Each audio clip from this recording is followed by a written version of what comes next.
Hey, and we're back with another episode of Before You Buy. You know, that show where we give you some straight up gameplay footage and our first impressions of the latest games releasing. As usual, it's me, Jake Baldino, and today we're talking about MultiVersus. Now, this is just a quick look, as a few of us here at the gameranx offices have been playing it for a couple of days now.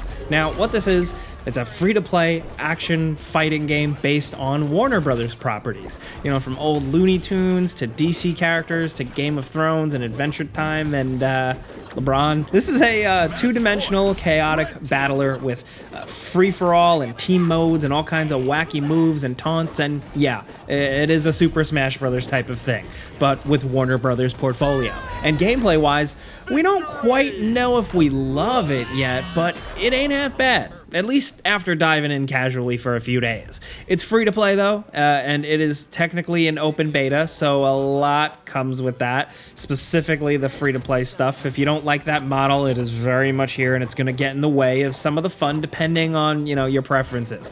With it being in an open beta, the game is clearly unfinished in spots at the moment, with a pretty small roster of just a couple of fighters, 5 stages, and only 3 different game modes to choose from. But when it comes to a fighting game, the thing that matters most is the core fighting, and from what we've seen so far, all of that seems somewhat promising. Now, unfortunately, when you start up and jump in, you're forced to make a Warner Brothers account. But from there, of the total characters in the game right now, you can start playing as 5. There's Superman, Finn from Adventure Time, Garnet from Steven Universe, and Raindog, who's an original character from this game's universe from the developers, and Wonder Woman, who you unlock after playing the tutorial. Then, for the rest of the game, there's Batman, Taz, Finn, Arya Stark, Harley Quinn, LeBron James, because he was in Space Jam, the Iron Giant, Steven Universe, Velma, Bugs Bunny, and Tom and Jerry as like a group, kind of like the Duck Hunt dog. Now, to get these guys, you'll have to either earn gold from playing matches or spend the in-game currency called Gleamium to unlock them. Now, at first, you'll be rolling in the gold, so it's not too hard to unlock your first character or two, but as usual with these games, we're a little skeptical. The gold spigot might slow down after a while. It's not as bad as many other free-to-play games we've seen here, but it's never great. Now, those are just the characters you can get now. They've already announced Rick and Morty are joining at some point, so it looks like the game is using everything from the Warner Brothers catalog, and there is a lot of potential there. If you were like me and you did sit through Space Jam 2, you know that Warner Brothers technically has a lot of stuff they can flex. And they have some exciting stuff deep in their vault, so I'm looking forward to seeing what else can come from this, especially over time. Now, while your starting selection is pretty limited, one nice feature is that you can use any character you want in the lab, which is basically the game's like practice mode arena. So if you want to see what a character can do before committing to them, you're able to do so. That freedom of choice is kind of good. Now, there's a lot of charm in the character animations, the voice acting, and the soundtrack of the game. They really deserve props for preserving some cool classic cartoon stuff that I strongly feel is dying out. It's nice to see it represented properly here. Unfortunately, where it drops off is the maps. Like we said, there aren't many right now. Again, the beta, but still, the ones we do have are pretty lame. Super disappointing from a layout standpoint. They all feel pretty close to the same, but also from a creativity standpoint. Now, the Batcave is fine. Of course, it's got the Batman music. That's cool. The haunted house is quirky, but really cramped. And the rest, I just completely forgot. They're that dull. That's really one of my bigger cons. Gameplay-wise, it plays pretty much how you'd expect. There's a button for attacking, which is generally basic and can change depending on what direction you press on the D-pad. A special attack button, which can also change depending on whether you're pressing up, down, horizontal, or neutral. A jump button, and a dodge button. Now, combat starts simple. It's easy to understand, and it works. The amount of modes on offer are pretty small. Just 3 main options. 1v1, 2v2, and co-op versus AI, with 2v2 being the way the game is clearly designed or meant to be played. A lot of the game's mechanics seem built around the 2v2, which, while limited in terms of the variety, does at least give this game its own kind of thing. Characters are all pretty out there, though. They can do a lot of weird things you need to kind of experiment with. Slowly season players with salt and pepper to turn them into chicken, or pull out random throwable gadgets, or more weird stuff I won't spoil. Now, a lot of attacks for a lot of the characters have an optional charged windup, like a punch, but, hold that punch to charge it up and do a bigger hit.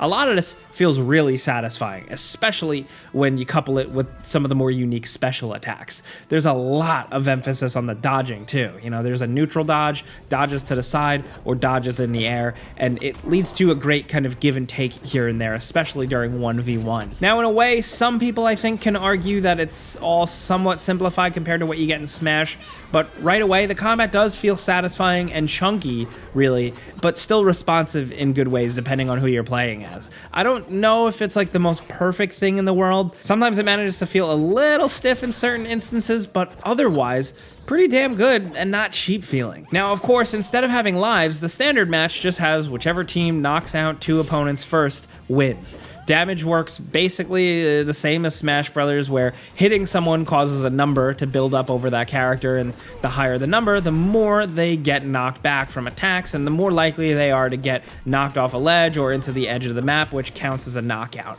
Along with that, there's a lot more status effects you can build up on characters, like I mentioned earlier, turning them into chicken or freezing them, enraging characters, slowing them down. There's a lot going on. Now, another kind of different feeling thing here, characters actually have different classes in this. So there's the Bruiser, which is your basic combat-focused class, the Tank, who usually has some kind of ability to grant armor to allies and themselves, Assassins, who are fast and do good damage, but take more damage as a result, and Support, which are usually a little more complex and can grant different buffs and debuffs, and they usually have some other beneficial moves like Rain Dog's ability to rescue allies from a deadly fall, and there are a couple of characters that are just really kind of based on casting and creating throwables and gadgets. Now, yes, like I said, some characters with certain abilities or gadgets can link and pull teammates. So while sometimes you can like tether yourself at an enemy and yank yourself towards them, some characters, and if you have a high enough skill level and you don't suck, you can actually whip your teammates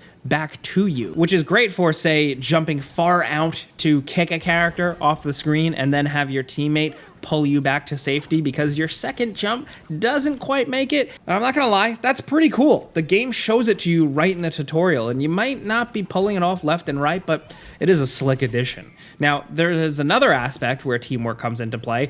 If both players have the same perk equipped, then that perk gets boosted and it's better for both players. It's one of those things that like is there to just get players to work together, but if you're too low level with a character and don't have the necessary perks unlocked, then, you know, you're at an obvious disadvantage. The emphasis on teamwork is a nice move though. Even if the meta is still developing, you know, the nuances might help it really stand out as a good 2v2 thing. Pretty much every character has something else to them that makes them more interesting. There's more depth to these guys than you'd expect, and it's pretty much essential to take some time and get into the lab to fully understand them all. Oh yeah, so I did mention perks. So speaking of perks, if there's one aspect of the game we're not too sure about, it's the progression system. Every character starts off at 0, and as you rank them up, you unlock perks, which you can equip before a match. These give you bonuses like increased damage on certain attacks, additional defense, and other improvements, you know, perk stuff. They're basically flat upgrades, and while some of them don't make a huge difference in battle, some of these things are character specific and pretty big. I'm pretty sure some of these will be considered absolutely essential if you're playing and you really care.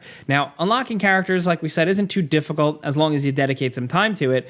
But let's talk about the rest of the free-to-play elements. For one thing, while the game is free, you can get a few different Founders Editions right now. One is $40, the second is $60, and the most expensive one is $100. Now, the first one's pretty weak. It gives you a banner, character tickets, and 300 of the currency Gleamium, which isn't even enough to unlock one character. They're really only giving you enough to unlock the pre-season pass, not a full character, and it's not even the full season pass thing. The $60 option gets you a lot more, but it's still a lot to ask for considering what you're actually getting. You only get 1,000 Gleamium.